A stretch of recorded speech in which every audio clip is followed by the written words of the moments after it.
everybody, it's Romania Black, and we are on episode 7 of Tsurune.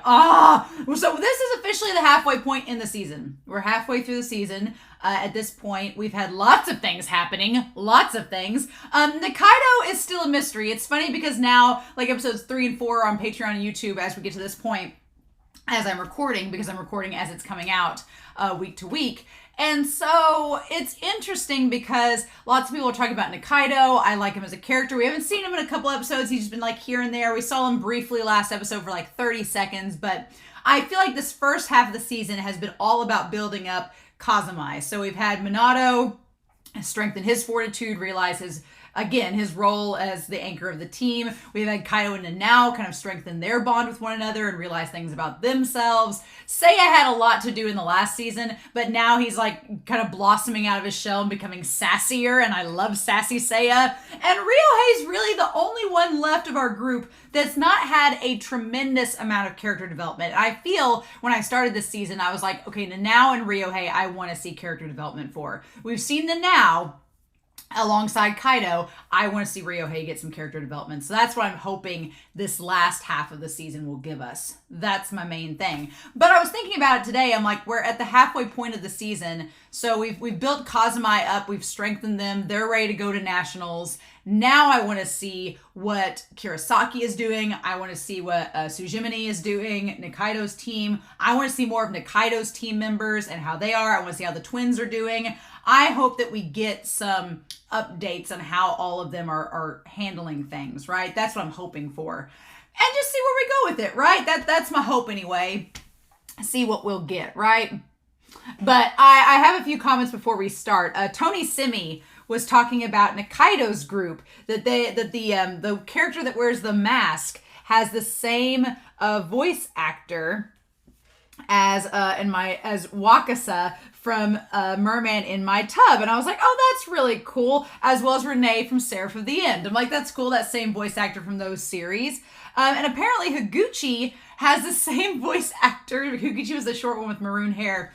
Has the same voice actor as Mogami from Ace of the Diamond, who's like my least favorite Ace of the Diamond character. But Higuchi's one of my favorite on that team. So it balances out, right? It's all balancing out. I wouldn't say Mogami's my least favorite, but I don't care for Mogami and Ace of the Diamond, but I like the Higuchi. I like that the voice actor's getting work. Good for him. But also Morales. I really liked this kind of color theory with Morales, pointing out that Nikaido's ribbons that he has in the OP is like a turquoise color, which is kind of an in-between between blue and green. Well, who has a blue ribbon in the OP? That'd be Seiya, and who has the green, which is Minato, which we've kind of seen Nikaido. Seiya understands that Minato, not that Minato has a crush on Nikaido, but that Minato is easily distracted by really good archers, and Nikaido being one of them. He has the flashy shaman style. And so I feel like Nikaido wedges himself right in between Seiya and Minato, and Seiya's just kind of like, can you leave Minato alone? You know, Minato, can you not pay attention to him all the time?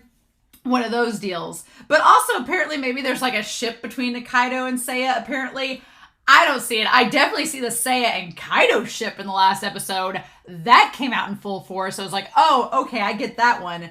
But we'll see. So shipping Nikaido with Seiya, I do think Morales brings up a good point that Nikaido seems to view all of the former Kurosaki and current Kurosaki members through the same lens. He kind of judges them and feels like he needs to I feel like he thinks that they think that they're better than him. And so he's like, well, I'll just step up my game and show you, right? I don't think that's the case necessarily, but I think that's what Nikaido thinks. And Nikaido, I feel like he treats Seiya and Shu and Minato the same way. It's kind of that fake smile, but he's really like trying to get against him. And Seiya and Shu have caught on. They figured out the game. They know what Nikaido's doing. Minato's wearing rose-colored glasses. And he's like, well, he's really helpful. And Seiya and Shu are like, just keep living your dream, Minato. So the girls got to do their thing last episode. I really liked the episode. I thought it was really, really well done. KyoAni hasn't missed this season. I have looked forward to every week. I have to school myself because people start posting in the Discord and they're being really nice and blackboxing, but it is taking all inside of me not to click. I'm like, no, wait till I watch the episode. And normally when I'm this far ahead with the series, I'd be like, oh, I can wait till the weekend. Let me get these other shows done that I need to get done. Not Tsurune. I'm like, the day it comes out or the day after, I'm like, nope, we gotta watch this now. That's just how good it is.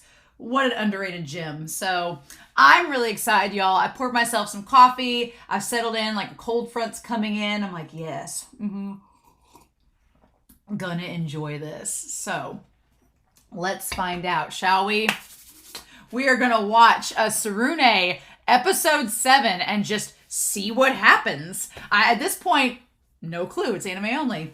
We're gonna do that here in 3, 2, 1, and let's go.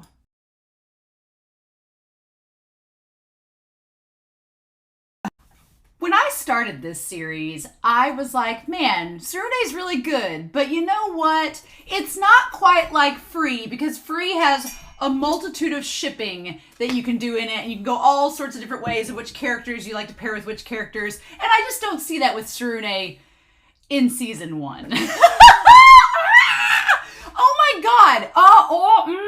Is this the Shu content I've been waiting for? Yes. Is this the Ryohei content I've been waiting for? Yes. Did I just grab a bottle of champagne and christen a ship for Ryohei and Shu? Yup! Because, oh my god! I was just like, this is amazing. The whole time. Like, what? Now, do I still ship Shu and Minato? Yes. because even at the very end there, Ryohei is like, oh yeah, you guys are similar. But you know what? If you told me that Ryohei and Shu were a ship, I'm like, no, I see it now. They're on a first damn name basis.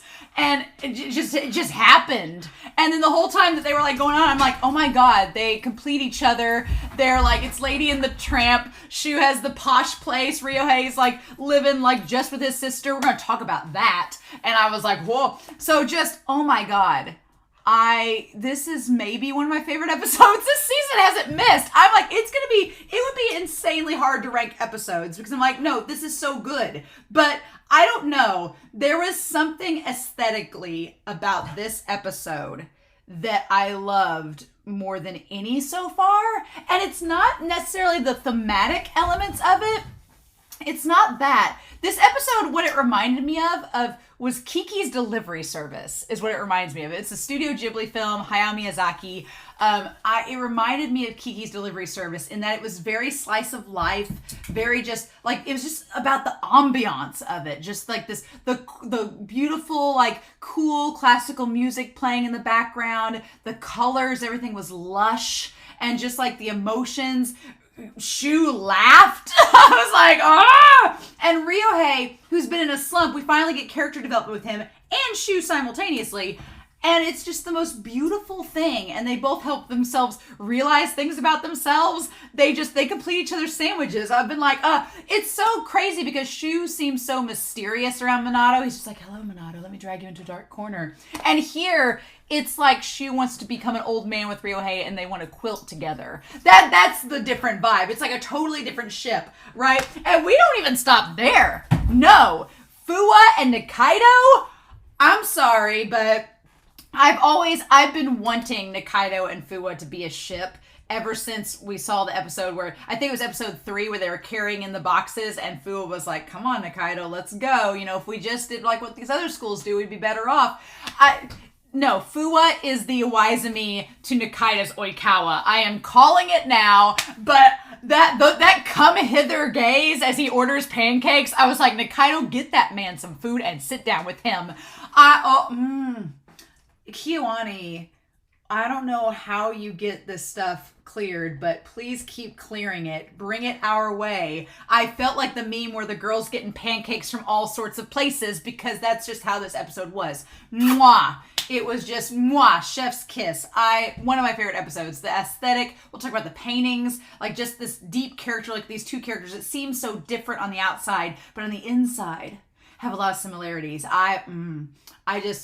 Just let good Ryohei sir come in, please. And Shu started that whole first name basis. I'm like, When you talk about this episode, I'm just on cloud 9 from how amazing it was. I cannot Cannot begin to explain. So our boys are trying to get the ikiai. I wanted to bring this out here of what's going on. Our boys, their goal for nationals, our boys with Tsurune, is this whole thing with ikiai, and then breathing as one. That is their whole MO. I love the girls in this episode. The girls are like, I don't think you guys get it. I love, ever since last episode, the girls are like, we put up with a lot here at Kazumai High. And these bakas are one of them. I love that they're eating with them, though. I also love that they have the bowls with the waters built into them. It's really cute. But establishing that our boys could not be more different. They are absolutely individuals, right? Kaido breaks the chopsticks. Ryohei digs into the meat. Seiya is just getting the shichimi out.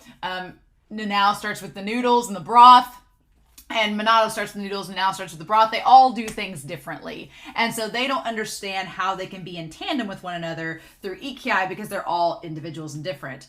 And Masa is definitely enjoying himself. Masa, which can relate. I feel like anybody that's ever coached anyone or anything can relate to Masa a little bit, because Masa's like, I could tell him, but sometimes it's best just to experience it. And Yuna's like, you're really kind of you're okay with this, right? And Seiya's like, he's really getting off on this. I love how Seiya and Masa are like at each other's throats in this episode. It's absolutely wonderful. But just right out the gate, I love that these girls are like, these guys are just a bunch of bakas. What do we do? And then he's like, spices are like dotting your I's and crossing your T's. And Noah's like, I really don't think this has anything to do with that. So yeah, let's get past this OP. As much as I love the OP, this episode was absolutely wonderful. So I will admit, Minato has a good point where the archers that are in sync, it does look really cool. But I like that Seiya, he kind of tells Minato, he's like, look, Minato, you have a tendency to get caught up in things that are outside of yourself. Don't forget about yourself and your connection to the team. Like, Seiya's just trying to like ground him. And Minato's like, I'm not going to forget about anything. And Seiya's like, we just went through this. He's like, you looking up that stuff is fine, but don't let it throw you off. Like, I like that Seiya in the last season was very much like, I'm not going to say anything. I'm going to let Minato kind of go through it. But now Seiya's built up that sassiness and that confidence where he's like, hey, Minato, eyes up here. Let's go. Like, he's just trying to like, Minato is like, squirrel, and like looks over there, and Seiya has to get his attention again, right? But then I like that Masa is hanging out with the girls. Seiya was like, isn't just like, aren't they not getting what ikiai is about? And Masa's like, they'll figure it out. She's like, aren't you going to tell him? And he's like, oh, I'll just watch him for now. I love Yuna's like, does that mean you're not doing your job? Shouldn't you be doing that? And he's like, hey. He's like, these guys wouldn't get it if I explained it to them right off the bat anyway.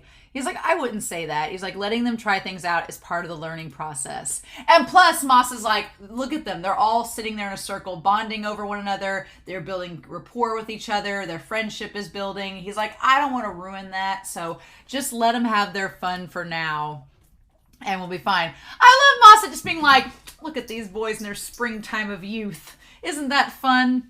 Like, he's just really enjoying himself. And our guys, for the most part, when they first walk up, they've got things kind of in order, but then they actually shoot, and it's not on sync at all. Seiya is, but I don't think Seiya overthinks anything. Seiya is probably the most natural of all the archers. He doesn't overthink anything, he just does. He gets it, right? I also think Seiya is most like Masa, oddly enough, when it comes to that. And Yuna, I love that Yuna's like, Yuna and Noah, the girls have grown on me so much in this season, and I love Yuna and Noah's, like, even Seiya was like, ooh, like, I just love how expressive they are. And Masa says it's not about matching, it's about the match just happening on its own. They're like, you can't force this, just let it happen, it'll be all right, but you can't force it to happen. They're like, it's not going to work, right? And so the girls go to collect the arrows, and they're like, why do we need to keep matching up our movements? And Minato's like, well, it didn't really seem to work. And then Masa's like, okay. He's like, you know that just means breathing, right? He's like, you're not supposed to focus on matching each other. You're supposed to come together as one because of what you do. It's supposed to happen naturally. It's kind of like what he was telling Kaido back in season 1 with the bow turn. You can't force it. You can do things to help it along the way, but you can't force the bow to turn. It has to just occur naturally on its own. right? And I love that shot of all of them as the target. It's great as the bullseye. Mm-hmm. And so then they're like, Masa, you told us that we needed to watch each other. And he's like, well, yes, I did. And I love that we have that little drawing of Kaido. It looks like Kaido is Godzilla, and it says, focus your Ikiai. That's so cute. I love that little drawing. So what exactly were we supposed to do? And he's like, well, that you need to figure out on your own. And I love that they all visibly go, come on. And Masa's like, well, I could give you some long explanation, but that wouldn't help you actually put ideas to work. He's like, I could tell you, but it would be this long-winded explanation. It wouldn't do you any good, and you need to kind of develop it on your own to put it into practice. So you need to try this. He's like, it's about trial and error. He's like, keep at it, fellas. And then Seiya just like cuts through with a knife. He's like, you seem to be enjoying this. You enjoy watching us suffer. And he's like, oh, well, no, it's harder to keep my mouth shut than you think. And Seiya's judgment, look, Seiya's eyes narrowing. He's judging so hard. I freaking love Sassy Seiya. Sassy Seiya is my favorite this season. I'm all here for it. And then when he looks over, he's like, no, it's harder to think than you think. Smolder. The smolder. Masa with the smolder. He's just like, I love the competitive back and forth between Seiya and Masa. They're like at each other's throat, like snakes in the most subtle way possible.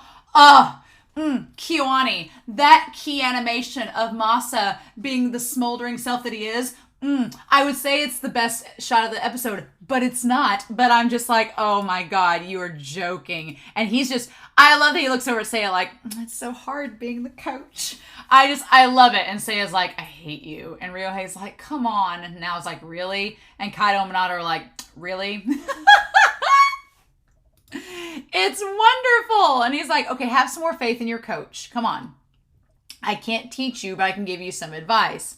And he's like, he's like, show me your bellies. And when he says, show me your bellies, like the girls are like, that's sexual harassment.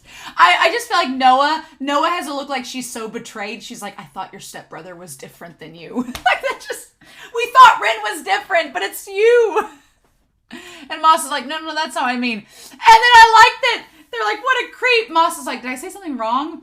I love that Ryohei's like, doesn't know what to do. Minato is just like just blank face. Kaido's like, I'll show you my stomach, but I don't want to. Nanao's like, well, what do you want to see our bare bellies for? And we don't see Seiya's face. Seiya's face is just like, I imagine a vast void at this point. God, the expressions are amazing. Okay, we see it now. He's not amused. He's like, I'm talking about breathing. I don't want to see your actual stomachs. And so I like that he says, you can see, he's like, go ahead and touch my belly. And they're all like, really? Masa is not the best at explaining things. And I was told back in season 1, I was like trying to shut it down because I didn't want spoilers. But I was told back in season 1 that in the light novels, Masa is a little bit more like creepy sexual. Maybe. I don't want to know. I don't know if I'll ever read the light novels, but I don't really want to know yet what the differences are between it, because there's no telling if any of that information will end up in this season or not. So I don't want to know yet. But that, I could kind of see where that sort of line of dialogue could get misconstrued in the light novels and be used more like as a sexual innuendo. I don't know. But in any case, I like that there is this idea, if you're a singer, which I'm not, but my best friend is a singer, they talk about how like using your core and singing from your diaphragm, and don't sing through your neck, sing through your stomach, right? And that a lot of people mess up them because of that. So I totally get that. But I do know, like, if you work out, you're supposed to like engage your core. Like it's like the center of you. It's your center of gravity, right? It's just such a great first episode. And this is before we're even to the part with Seiya or with Ryohei and Shu. Before we're even there. And he's like, come on, see how my stomach feels. And then, of course, Kaido was the first one to be like, I want to keep my hand right here. I like that in the background, Seiya is watching intently. Like, Seiya is ready to file a lawsuit at any moment, if needed. Seiya, God. And also, Seiya watching Kaido grab Masa's stomach. Seiya just can't catch a break. He's like, Masa's taking all my dudes. God, it's great. And then he says, I keep my stomach tight and I control my breathing. He's like, your body will follow along. When you add movements, your body will naturally follow along. It will make up for it. So don't worry about that. He's like, it'll be fine. And then we get to Ryohei. And Ryohei is a freaking golden retriever. I love him. But Ryohei, him and Shu are our big focus. So Ryohei, I'm going to put him right here. I love that this episode is focusing on him and Shu. Love it. And Ryohei's thing is that there's so much to remember. Ryohei is like, he kind of acknowledges back in season 1, he's like, I know I'm not the smartest in the room. He's like, but I try really hard and I give it my all. And it's like, yes, you do. And he's like, I'm really trying my hardest. And it's like, yes, you are. And he's like, there's so much memory. It's like, we have to match up. We have to do this. And Minato and Kaido and them try to help them. Minato's like, look, practice is key. If you just keep practicing, you'll get the steps. You'll get better. It'll be okay. He's like, don't worry about all that stuff. It'll come. And he's like, and I love he says, I want to feel your stomach. And Kaido's like, no, I'm going to go again. And I'm saying it's just like, I hope Masa's not enjoying this. And then, of course, everybody gets up and Kacchan, he's like, Kacchan, that's not fair. And I was like, let's take turns. I love that. Okay. I love also the image of Masa standing there and Ryohei, Nanao, Minato, and Kaido are all lined up to take turns touching his stomach. Masa looks absolutely like disturbed. Like, what am I doing? Seiya is like, not in 1,000 years would I touch his stomach. And I like Noah's blushing like, these boys, it's like a shoujo. It's like a BL. Girl, you need to be over at Shu's house if you want to see if it's like a BL. That's where you need to be. And so they established that Kyudo is part technical, part mental. It's not really the physicality. Like, you do have to have some strength to be in Kyudo, but that's part of the technical aspect of it. And then mental fortitude is the other half. It's all in the brain, right? And I feel like Ryohei thinks he's not good enough to do the mental side of it. And I'm like, you do kendo, you do all this, it's fine. It's like, ugh. But as they're cleaning up, Seiya's like, you can't ignore either aspect. It wouldn't be the way of the bow otherwise. And I like that. I'm glad that Kaido's getting more observant. Like, you know, Nanao and Seiya have been the observant ones in season 1, like picking stuff out and seeing things. But now Kaido is noticing as well. And he notices that Kaido's been drawn really good lately. The last couple episodes, he looks softer. I like it. But he knows something's off with Ryohei. He gets it. And he's like, what are you up to? And he's like, I'm sorry. I'll help there. And his whole thing is that his track record isn't that good. It's not bad, but he says, I've got to step up my game. And they're like, you're doing fine. And then he says, like, his fear is that he says, for every 100 shots I take, you all take 100 as well. So he feels behind and inadequate. He feels like he's not going to compare to them. They're going to keep getting stronger and the gap's going to widen between him and the rest, right? Which he limits to Shu later. He's like, you always say that much better than me. And poor Minato, like the look on Minato's face, Minato's like, you think that about yourself? Like Seiya kind of has this, oh, look. Like Seiya's expression is very subtle. He's like, oh, this is your problem. This is what you're thinking. But Minato genuinely looks concerned. He's like, and this episode kind of establishes that Minato and Shu are on kind of the same wavelength in parts related to Kyudo. They're similar because that's why like Ryohei gets a laugh at the end of the episode where he's like, yeah, you and Shu are very similar. But that's kind of one of the reasons I kind of ship Ryohei and Shu because they're different but similar. We'll get to that. But yeah, but Minato's kind of like, oh, dude, no, don't think that about yourself. He's like, the only way I can get to your level is by working harder than everyone. And that is so damn relatable, right? Because like there's a kid that's on my team. I say kid, they're like 18 or 19. That's on the team that I coach. And they kind of have lamented that they're like, I don't have the natural talent that some of the other people on the team have. So I've got to work like 3 times as hard. And he's like, that sucks. And I'm like, it does. It does suck when you have to work like 3 times as hard as others to get on their level. That sucks. But it's like one of those things where the hard work will beat out talent that doesn't work, right? The hard work will beat out others that don't try nearly as hard. It will add up, right? And Ryohei, though, he's just saying that. And I like that Minato turns to Seiya like, can I talk to him? Can I say something? And Seiya's like, yeah, we should probably say something. I love that just KyoAni in this episode, one of the things that I love about it is that it's so subtle. It's so subtle in what it does. It's so subtle in all the little decisions that it makes that I'm like, yes, please. It's so damn good. But yeah, he's like, And so Minato goes to talk to Ryohei, and then he sees his bus and leaves them. And he's like, okay, later, bye. And it says to buy the Katoa Hospital. So we see him at home, and he says, Masa-san's shooting glove is pretty cool. I wonder if it's made to order. So he doesn't even have his own glove. He's been borrowing Masa's glove. So he has Masa's glove. And he finds out that they are about $800. Because 100,000 yen is like 747 US dollars. It's pretty close to 800. By the time you add it up, 106,000. He's like, it's $800 for a glove. Which, granted, you will probably use it your entire Kyudo career. But that's still a lot for a glove. Now, his room. We look at Ryohei's room. We finally get to see his room. We've gotten to see everybody else's room. He has like the wooden bookshelves and everything. It's very minimalist. There's not a lot there. It's like Kaido's room is busy. Kaido's room has like albums and CDs and TV and like stuff everywhere. Kaido's family is well off. Nanao has like frogs everywhere, plushies, everything. Ryohei does not have a lot in his room. He just has some books. Some of them might be textbooks. His desk is pretty bare. He doesn't have hardly anything on his desk. His bookshelf looks kind of bare, and he has that extra shirt. There's not a lot extra there. And his sister bangs on the door. I said that he's sorry. And then he looks over at the thing with the arrows. The eagle feathers. And so here's the thing. He goes to Nakazaki's Kyudo shop and he's like, I want a loan. I'll bring you my bank book and everything. Okay, we'll talk about this. That he wants to take out a loan for the gear and has the bank book. What I really like about this episode is it is kind of pointing Ryohei to be kind of maybe in the same boat as Nikaido.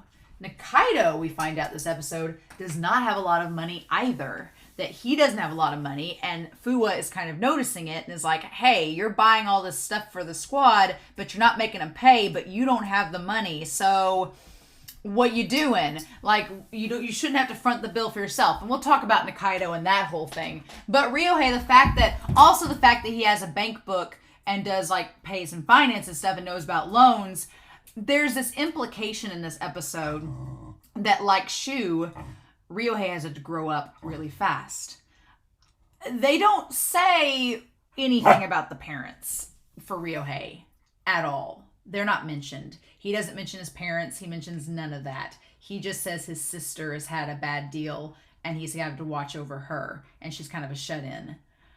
I'm thinking the parents are dead or not in the picture, and Ryohei has had to be an adult in this, which that's always how it goes, right? The characters that seem the bubbliest and optimistic have something that they might be hiding, and in Ryohei's case, it's the fact that he may have had to grow up a lot faster than his peers.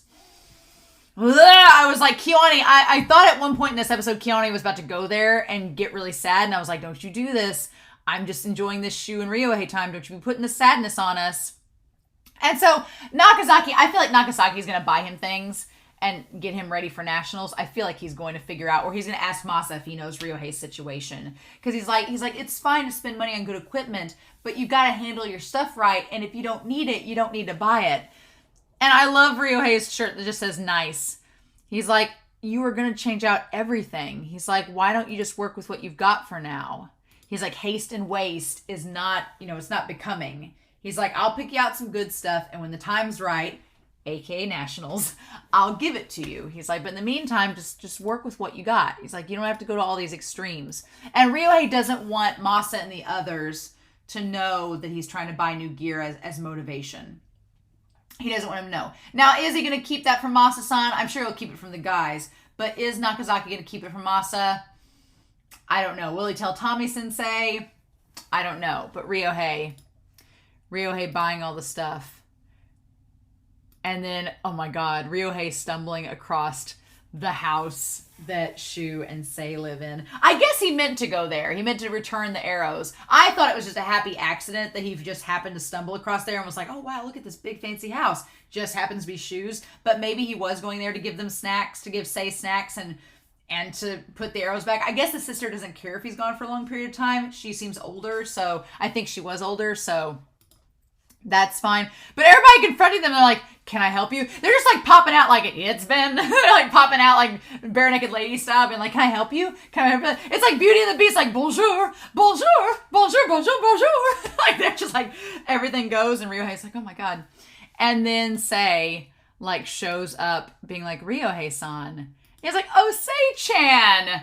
And then they let him in. They were like, oh, he's on a first name basis with the master's daughter. This painting, these two paintings, right? These two paintings, one that are enormous and overlooking the entire mansion. We need to talk about Shu. Okay. There's these paintings, right? The one painting is of this giant spirited away raven or crow or whatnot. It's this giant black raven and the boy with the golden crown. You can interpret a lot of things from that picture. One of which being that the idea that this boy is destined for great things, has this legacy that he's upholding amidst this regal black bird. And just this idea of prestige that must be upheld against, like, there's this very elegant representation of our family in this beautiful raven, and the idea of this prestige that you are holding up at all times against the darkness. That's a very imposing photo and painting, and it being right in the study room for Shu. Also, KyoAni, if you can animate Shu the rest of the season like you do in this episode, please do. Please do, because he looks the best here he's looked at the entire season. And he's sitting there doing his homework with his tea next to this giant ass painting. And of course, it shows him with the crown and the bird looking over him, like he has his entire legacy of his family looming over him at all times. Which we'll talk about that. There's a little moment in this episode that's like, but that he's the prince all the time. And then he hears something with Sei and Tojo, not Tomo. He's like, oh, I was about to call you, sir. We have a guest. Look, we've invited this peasant into our home. We invited this peasant. He's brought in paper goods and soda and this exotic cola. And so he's like, the color of the strips is supposed to mean something. It's just like the ribbons in the OP. And then Shu notices, he's like, Yamanochi-kun. I like that he's helping her out. And he's like, oh, he's like, hi. And then she says, she calls her brother. And then I like that she was just like, no, welcome. Yes. She was like, you're not the person I expected to see here. Young Yamanouchi-san came bearing gifts. I love that the cups they have for the soda are the most regal cups possible. And they have like the ice with the little tongs that you put the ice in. I'm like, bougie as F. I'm like, oh my God, the bougiest. I cannot, right? And if you notice in the cup holder, there are a bunch of lollipops. The lollipops are all the colors of our characters. There's a purple one for Shu. There's like a strawberry banana one for Nanao. There's a green one. There's an orange one. They're all the colors of our characters. That's great. And then she gets the soda. He's like, cola. And there's a red one. Yeah, they're all the colors of them. I love these cups with the straws. And she's like, I've never had cola before. And Ryohei is like, oh, damn, you all are rich. You've never had cola. And Shu didn't have it till junior high. I will give KyoAni 1,000 pardons for any crimes that they commit because they've given us Shu laughing. Right? Her taking the little sip. And the jolt that she has, it's like a Hayao Miyazaki film. It's like It's like Kiki's Delivery Service where Gigi gets the shock through him, right? That's her. This whole thing with the music, with the animation, with the slice of life, the atmosphere, it felt like a Hayao Miyazaki film. If you told me he directed this episode, I'd been like, yes, that is absolutely correct. Oh my God. And she did the same thing that Shu did. And Shu just laughing. Oh my God. Where he like giggles and it's like, my skin is clear. My crops are watered. I've heard Shu laugh and it has forever changed me. And it's just his soft expression. Oh my God. He's so princely, but so wonderful. I'm like, Shu. Ryohei sparkles the smoldering in this episode. And she's like, I've never seen you make a face like that. And even Tojo's like, oh, like we're going to invite this Ryohei guy over more. He brings out the best in you, Shu. And then Ryohei is just like, and oh my God, their eyes are mixed matching. Like you have the green eyes of Minato and the purple eyes of Shu, so it works. But then you have the purple and yellow that are like complementary colors. Yep.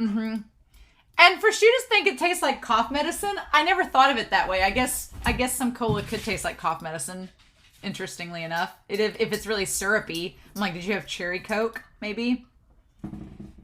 He's like, I figured it'd be fine since I liked it. And he's like, I drink it the same as anyone now. He's like, I too have had the common drink. And she's like, oh, boys in my class drink it, but I didn't know what it would taste like. Aww. And Ryohei's like, you rich folk, look at you. So he gives him back the arrows, finally. He gives them back to him, and he asks him, he's like, thanks him for lending him. And Shu's like, no, it's fine. He's like, you didn't have to bring him back. You just came all the way out here just to return these? And so Ryohei's like, well, they've been put in great care, so I don't want to take them too long. He's like, that sort of stuff is holding me back in Kyoto. And Shu's kind of like, what? He's like, I wouldn't say that. And that's when Sei's like, you look spectacular to me. So cute. And he's like, thank you. And then that's when Shu's like, how do you guys know each other? And that's when they're both like, the jig's up. The jig's up. He knows. Oh, no, he knows. How else would they know each other? Why else would they? This image of the 3 doors open, right? The 3 doors open is so fascinating. We'll go back to this painting. But so Tsujimini, the bus terminal. Okay, so there's a restaurant beside the bus terminal. Meanwhile, we have Eisuke Nikaido. Meanwhile, we have him serving as a server. And then FUWA with the damn smolder. So I'm sorry, y'all. I'm sorry, KyoAni. You will never convince me. You can write me a thesis of how this scene in this pancake restaurant is not BL. I won't believe you because there's no way it's not. There's no way. There is no way that FUWA is not here for what Nikaido is laying down. There is no way, shape, or form. And so he's like, yes. And they're like, he's back again. So FUWA comes on a regular basis to this restaurant to be served by Nikaido. Imagine that, right? He shows up, table 3. That's your friend from school, right? And Nikaido's like, I'll go say hi. Why is he here? Like that's the face that he made, right? And then I love how just as cool and cold as a popsicle. He's like, oh, hey, and Nikaido. And he's like, are you ready to order? He just looks straight ahead. He won't even look at FUWA. He just looks straight ahead at the window, like not paying attention. And FUWA's like, oh, that's cold, man. And he's like, please feel free to call me once you're ready. And he's like, oh, these pancakes here, they're going to take some time to make, right? The foxtail pancakes. They require some time to prepare because they have like bananas and caramel and chocolate and all these things on them. He is ordering this expensive plate of pancakes because he knows it's going to take a while and he's going to get to stay there and see Nikaido. Shut up. I'm like, no, He's like, these will take a while, won't they? And he's like, yeah, it'll take 20 minutes to get them ready. And he's like, well, I'll take that, coffee, and a smile. I'm like, oh my God. And he's like, I'm afraid we don't serve those here. Like the flirting. He's like, oh, we don't have any of those. And he's like, lighten up, dude. He's like, what do you even want? And he's like, nothing. Just dropping by. I'm like, geez, just dropping by. Just dropping by. Like FUWA's like, are you picking up what I'm putting down, Nikaido? And Nikaido's like, I am, but I don't want to. He's like, you're a pain in the ass. It's like, enjoy yourself then. He's like, oh. And he says, walk home with me and I will. I'm like, ah! He's like, I'll be waiting. FUWA just like, FUWA, sir, you need to stop. But by stop, I mean don't. Keep badgering Nikaido. Do it. And then as, like, the paintings in this episode, am I right?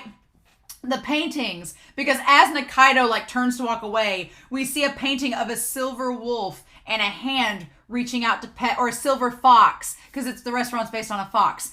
And it's like the hand reaching out to pet the fox, right? And Nikaido is the silver fox. And FUWA is the hand petting him. Oh my God. And they're like, oh, he's pretty cool, right? And he's like, yeah, sure. And then the girls ask if he wants to go to karaoke with him. And he's like, I'm too poor for stuff like that. So he says he's poor. Which, if you asked FUWA, he's spending all of his money on necessities for him, for his sensei, and for the team. He's spending nothing on himself. I do think that speaks a lot for Nikaido's character, that he's spending his money on things for the people around him rather than for himself. I think that's adding like another layer to his character, which I really like. So I'm like, cool. But yeah, that's just adding a little bit more to him. Bless him.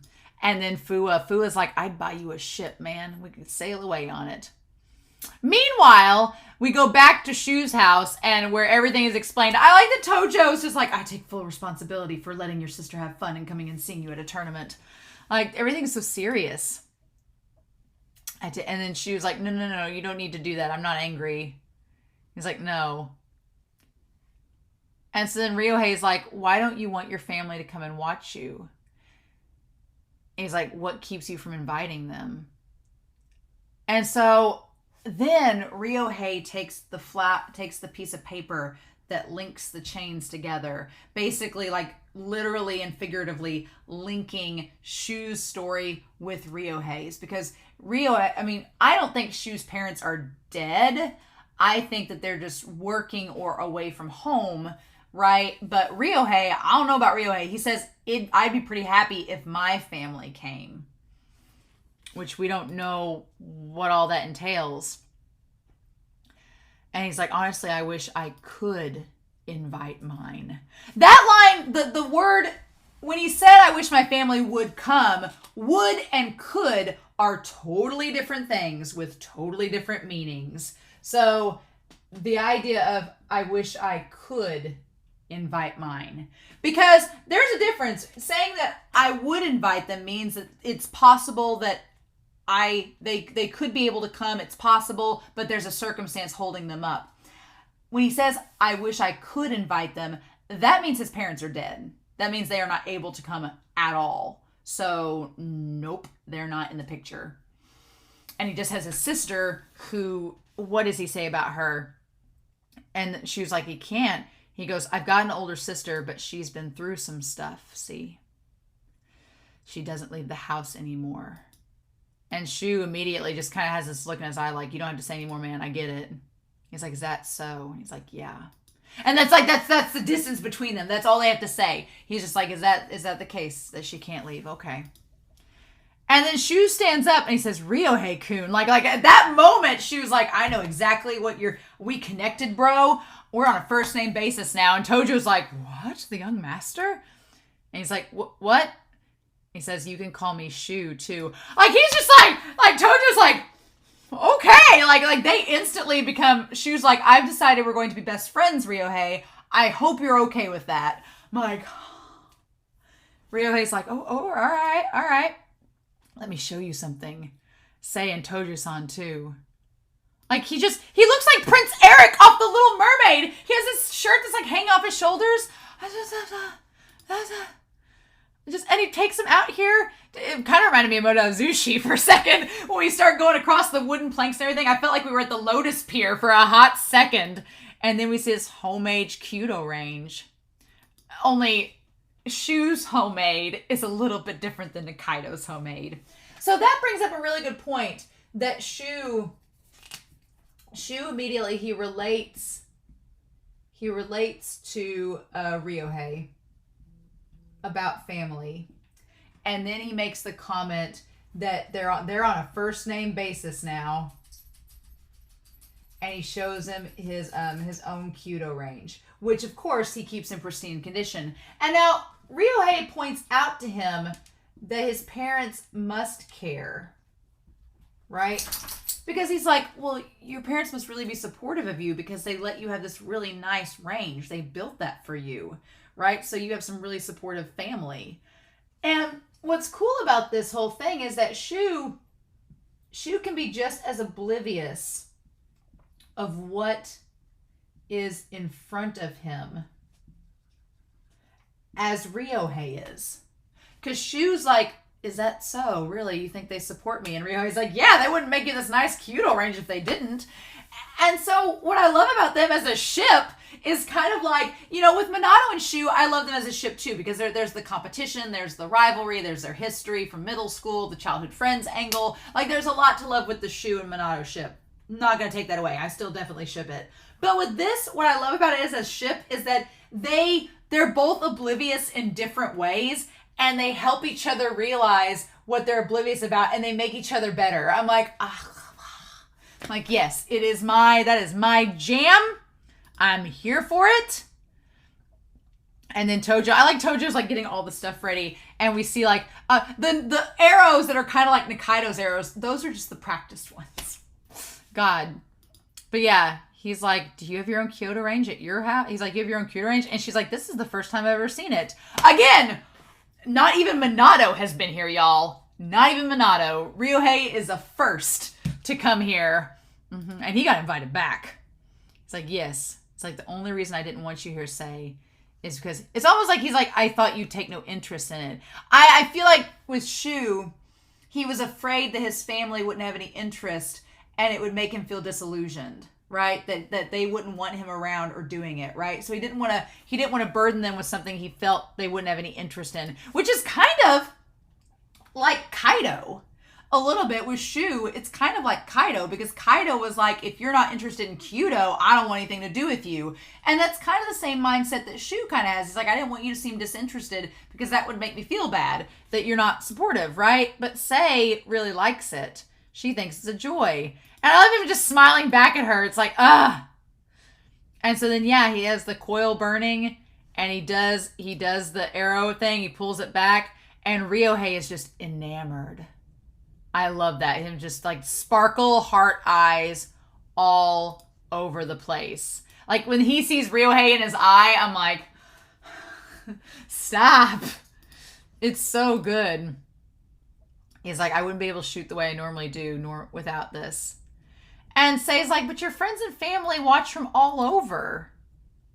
And that's when he has this moment where he says, my clubmates and other students like Ryohei are not the same as you and our family. And so there's this moment where he looks at his family, right? Where he looks at them. He's like, my clubmates, they're kind of on the outside. They're like you. And we see his mom and his dad with Sei. And his parents don't look like him at all. Like I would argue the mom, I'm not saying that they're not his parents. I think they are. But I do think that he does seem like he looks like his mom a little bit in the face. Like her eyes and his eyes seem similar. But when he looks as a kid, he just focuses on their hair. And he's like, you're in an entirely different category. He feels like he's separate from them. So he feels like he doesn't belong.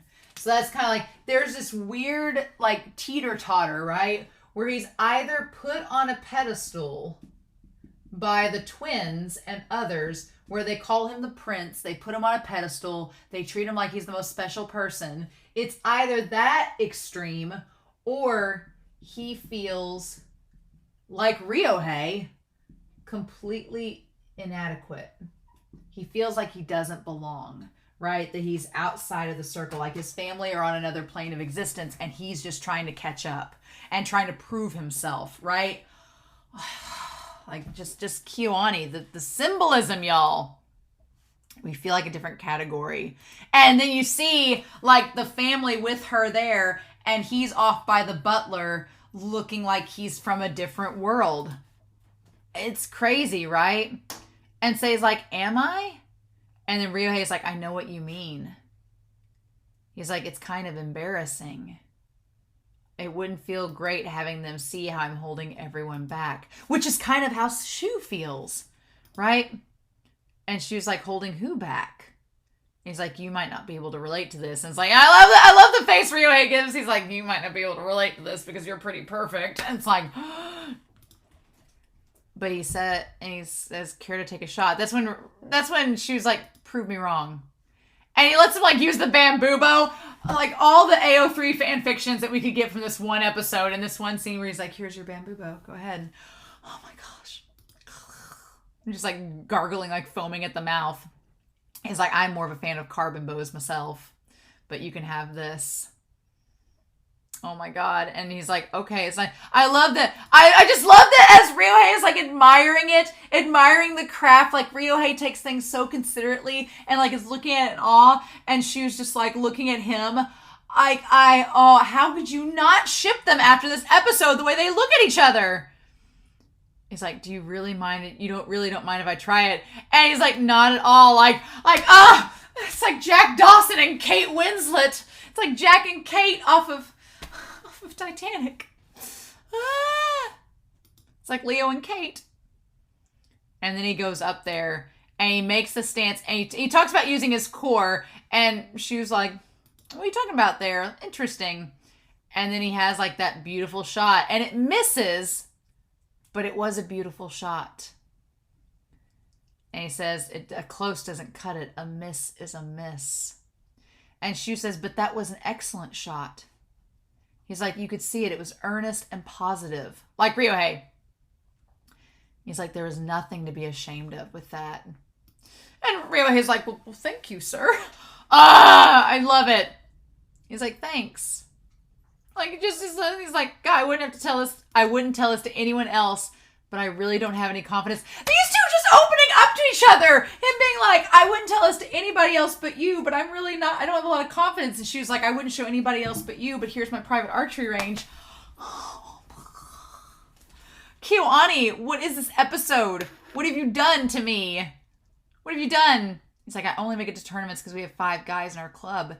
He's like, if we had as many Kurosaki, I wouldn't even be picked as a sub. And Shu's like, he's like, I think, no, there's no point in thinking about it, but it still gets me down. And Shu just kind of like looks at him like, you really have that little self-confidence? He's like, really? And then they tie the little things around the plant, like the little wishes. And then he's like, would you take offense if I told you I'm jealous of you? Oh my God. And Ryohei's like, why would you be jealous? And so then we have the doors, right? The painting with the doors. There are 3 doors open, right? There's a door that looks like a bed or a bath. There's a door with a desk, a room with a desk, a room with a bed or bath, and then a room with more pictures. And there's the kid running through them. The idea, it's kind of like this idea, not necessarily of gatekeeping, but this idea that that there are some doors open and some doors that are closed to him. What's interesting here is that Shu is suggesting, which that painting is really good. Shu is suggesting that on the one hand, he has these luxuries, like this nice house, a staff, a butler, all of this. But then on the other hand, he's denied a lot of simple things that bring people joy. Like he's like, I couldn't have a soda until he's like, I never learned to enjoy cola until junior high. I've been stuck in this like pristine world of status and status and class and expectations that I wasn't able to enjoy something simple until I was on the keto team with Seiya and Minato. And then we tie into that whole thing with him trying the soda. He's like, you liked it for much earlier, didn't you? He's like, you've enjoyed it more than it means you've enjoyed it more than I have. So he's like, I'm jealous because you were able to like have a childhood where you got to experience things that I wasn't allowed to. And it's like, these two, I want a whole series of just them. I'd watch it every episode. He's like, Kyudo is something you stick with for life. He's like, skill is important, sure, but what's more important is your desire to improve. And some of us may have a few years over you, but in the end, that's not what matters. So yeah, he's saying that what matters is that you have this desire to get better. Which connects to why he looked to Minato as inspiration, because he's like, it seems like for a moment he had lost that desire to get better, because what was the point? If Minato wasn't there shooting with him, what's the point of getting better? And so now it makes more sense. Minato was his muse, his inspiration. He's like, I want to get better because Minato's here. It's great. I get it. It adds to the Minato and Shu ship, right? He's like, some of us may have a few years over you, but that's not what matters. And Ryohei's like, oh, okay. And he just like his face. I'm like, so good. So good. And then he says, you're good at cheering people up, huh? He's like, I feel better already hearing you say that. This whole scene here where Ryohei's like, I feel better already after talking to you. You cheered me up. It's that sweet spot in the middle, y'all. It's Goldilocks. It's that sweet spot. Because the twins were like, oh, you're just what we want to be. You're so skilled. It seems like you're light years away. And there's no bridging the gap between you. And so Shu has always felt that, like, because he's been put up on this pedestal, no one wants to get near him because they don't think they're good enough. But he himself feels like he's not living up to the family's expectations. So he feels like he's isolated. And Ryohei says that he's good at cheering him up. He acknowledges him as human. And that's where we are. I'm like, oh. And Shu's just like, well, nobody's really said that I'm good at cheering them up. He's like, you feel better? He's like, yeah, I sure do. And then that's when she's like, oh, brother. She's like, can you care to hang these up with me? And then, oh my God, that face between them where Ryohei's just got the biggest smile and the derpy ears. Let them come over forever. Just, I love it. I freaking love it. And he says, of course. And then, yeah, they leave their teacups there.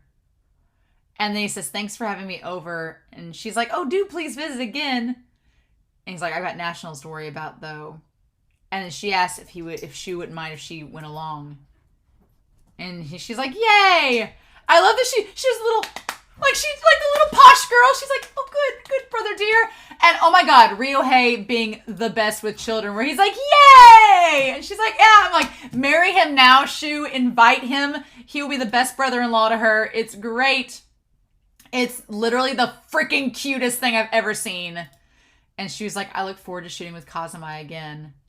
And he's like, oh, Minato's always saying the same thing. He says he's looking forward to it. And then that's when Shu's like, oh, is he back to normal? And he's like, yeah. And that's when we acknowledge, and that's when Ryohei says, yeah. He's like, he got pulled off the range for a while, but he's back to normal now. And he's like, is that so? And he says, your Kyudo range was pretty nice, though. Is that all just for you? And he's like, I guess you could say that. And he's like, see, I knew it.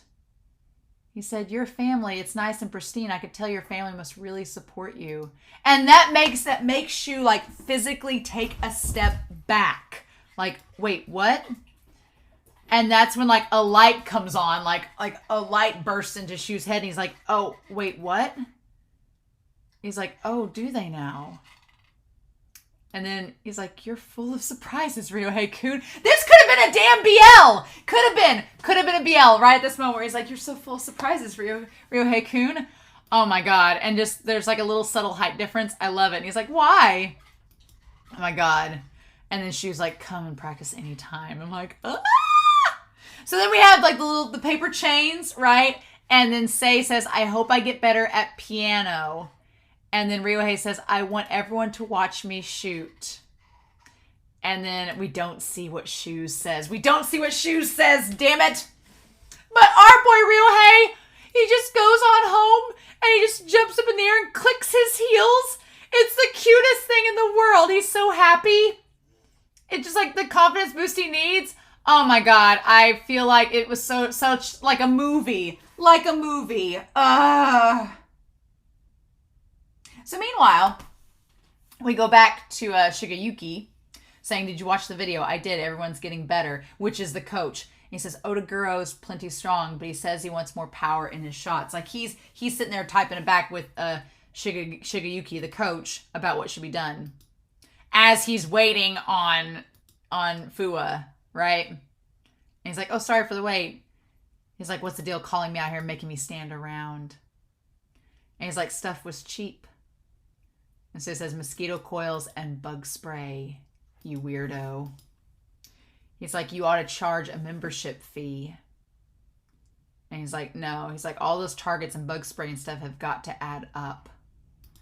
And he's like, the rest of them haven't even noticed. I love the labels that they all have, right? We have Odaguro, where it's like all brawn, no brain. He's a himbo. It's fine. The one guy with the face mask is the narcissist. Like, not a narcissist, the narcissist. And then Higuchi is Mr. Space Cadet. Like, they're just, they are oblivious. They probably think the stuff just grows on trees. But you always hold back on the weirdest things. I like that. Yeah, FUWA's like, you always pick the weirdest things to get vulnerable about. And I love that Nikaido's like, screw off. And I'm like, no, it's your love language. Admit it. He's like, not that it matters to me. He's like, you want to go out for some karaoke? And then I love that he says, yeah, right. I want them to sing karaoke so bad. I do. Really bad. And then the twins, I love that, like, Shu standing up next to them. It's so good. Like, and he's standing on equal footing with them, like on the same plane. He doesn't feel like he's light years away from them. My heart. And then I love that Ryohei is like, I want to say something to you guys. He's like, I'm going to do the best, okay? And they're like, okay. I might be terrible and nowhere near your level, but I hope you don't mind having me around. I'm like, that Seiya's like, where is this coming from? Also, Seiya and Kaido having their moment on screen together. He's like, I thought something seemed off about you lately. He's like, quit scaring me like that. And now it's like, this is just like you, though, right? And Minato says, watching you reminds me to stay focused on my bow, too. We've always been and always will be bow bros and archery rivals. Oh my God, bow bros, the bow bros. I'm here for bow bros. That's the best. I love bow bros. Like Minato's a freaking Ray. He's like, it doesn't matter what level we're at. And then Ryohei's like, you guys are similar. Like, come on. What the heck is archery rivals supposed to mean? Are we bow BFFs or something? It's great. And then Masa says they need to compete more. They need to practice more. And he looks up Kurosaki. I'm like, if we do like a practice game against Kurosaki before nationals, hell yeah. Okay, so basically, here's my thing. This is what I think is going to happen at this point because of this, what Masa's doing. I think Masa is going to try to contact Kurosaki, set up a practice game. We're going to find out Ryohei and Shu are best friends. It's great. The team's going to all know. But I don't think if we face Kurosaki in a practice game here, I don't think we're going to face them at nationals. I think that's going to be a sign that we're going to face them one more time here, whatever, for what it's worth. And then I think at nationals, I think Sujimini is going to face and rematch against Kurosaki, and they're going to win, and it's going to be Sujimini versus Kazumai for a rematch. That's what I think. I think that's how nationals is going to end, is them at a rematch. And Sei is going to be there to root Ryohei on. I'm going to be here for it. Shu's going to be there to root Minato and Ryohei on, and Seiya. I'm here for it. Oh my God, you guys. Sasei will help root Nanao on, his fellow Noririn fan. Because, yeah, we're at the halfway point of the season, and God, this episode was so good. This was my jam. It had BL subtext. It had character development. It was like a Hayao Miyazaki film. It had ambiance, it had symbolism, it had humor, it had adorableness, it had all the things. I was all here for it. FUWA and Nikaido are ship. I'm like, I am like sitting here on cloud nine, y'all, because this episode was just so darn good. Had Seiya sass. What more could I have asked for? What more could I have asked for? Right? So, y'all, I am so excited to hear your comments down below about this episode. Let's revel in the ship, shall we? Can we revel in it, please? So, I'm curious to hear your thoughts down below. Oh my gosh. But y'all, I hope y'all have a wonderful week. Please stay safe, take care, and yeah, I'm going to be back next week with, it's the rule of 8 next week, y'all. The rule of 8 for Tsurune. Bye.